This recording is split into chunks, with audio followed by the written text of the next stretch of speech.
The night I stepped out of my own front door with rifles aimed at my chest with red laser dots dancing on my shirt. I thought that was it. I was about to die in front of my wife and newborn son. All because a neighbor called the cops and said I was holding my family hostage.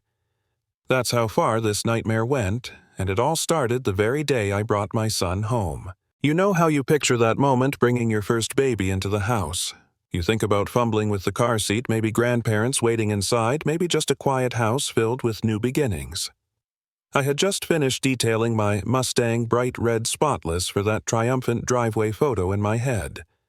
My wife was tired, glowing in her own way, and I was carrying 6 pounds of sleeping perfection in a baby carrier.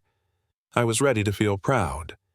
Instead, I heard the shriek of a woman who looked like she'd crawled out of a parody sitcom.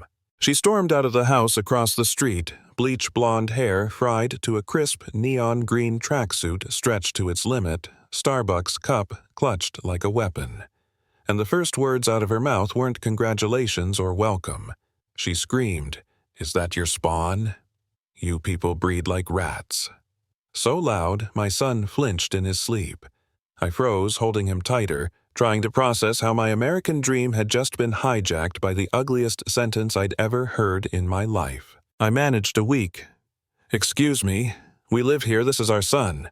I even held up the baby carrier like some kind of peace offering, as if innocence itself could break through her hate. It didn't. She sneered, spat words like anchor baby and ghetto dynasty, and then, like she'd been rehearsing this moment for years, she pulled out her phone and called 911. "There's a suspicious black man in a flashy car with a stolen baby," she barked into the receiver. My blood ran cold. So there I stood in my own driveway, my wife at my side refusing to run because running would look like guilt. 10 minutes later, police rolled in. Thankfully, the older officer took one look at us and understood. He congratulated us on our son, apologized, told us our neighbor had a history. History, huh? That was his word for it. For us, it was the beginning of a siege. At first, it was small. She stared at us from behind her blinds, watering already drowned flowers just to watch us. Then came the camera, an actual tripod in her upstairs window, pointed right at our front door. Notes in the mailbox about our trash bins, our music. Passive-aggressive venom disguised as community concern. My wife started rushing the baby inside, closing the garage before stepping out. Our house was supposed to be our sanctuary, but it felt like a fortress under siege, every curtain drawn. And then one night the sky exploded. A helicopter hovered above a searchlight, pinned our home, and armored trucks screeched to a stop on our street. Men in black tactical gear swarmed my yard. A bullhorn shattered the night. "This is the police. You are surrounded. Come out with your hands up." I dropped my pizza on the floor. My wife grabbed our baby, and all I could think was she did this. That lunatic across the street told them I was an armed hostage taker. I stepped out with my hands so high they ached red dots painting my chest. They slammed me to the porch rifles, pressing into my neck. My wife screamed from inside, clutching our son as SWAT poured into our house. Those minutes stretched like hours. I begged them, "There's no weapon. It's just my wife and my baby. She's lying." When it was finally over, when they dragged her off for filing a false report, I thought maybe justice had come. But no, she was out the very next day. That broke something in me. I sat awake at night checking locks, staring at shadows, wondering if we should just leave. My wife was a ghost of herself, our newborn, sleeping in a bassinet inches from her side because she couldn't let him out of sight. I hated myself for bringing us here. I even asked quietly if maybe we made a mistake moving in. For a moment, I thought about packing it up running. And then, God help me. I remembered an old friend, a guy from college now, a name on a federal office door, a long shot, a desperate call at 2 a.m. He picked up, he listened, and when I finished, he said words that cracked through my despair. "You call it swatting. We call it domestic terrorism. Send me everything."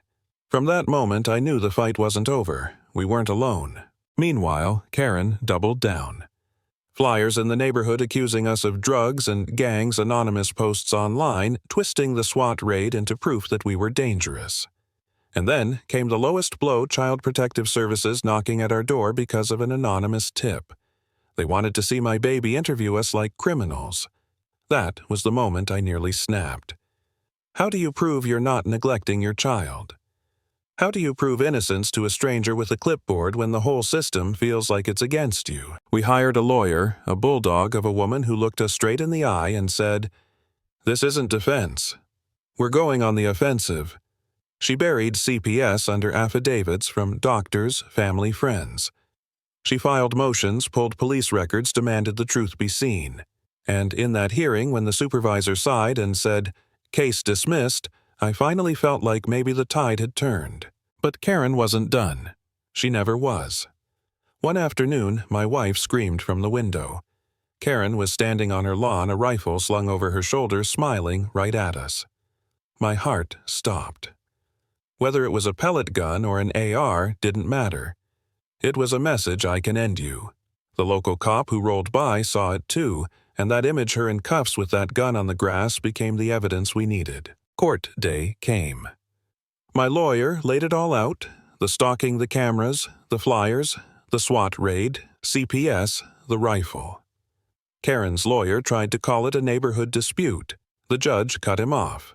A neighborhood dispute does not bring a SWAT team. This is a campaign of terror. And then the gavel fell, a permanent restraining order.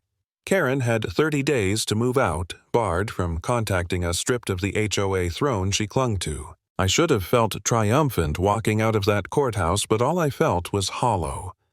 Because even then, as they led her away, she glared at us with a look that said, "This isn't over." And maybe it wasn't. Maybe the scars she carved into us will never really fade. But she fell. The monster across the street finally lost, and for the first time in months, I felt air fill my lungs without fear. Hate is loud, relentless, and it thrives when good people stay quiet. But sometimes standing your ground is the only way to silence it.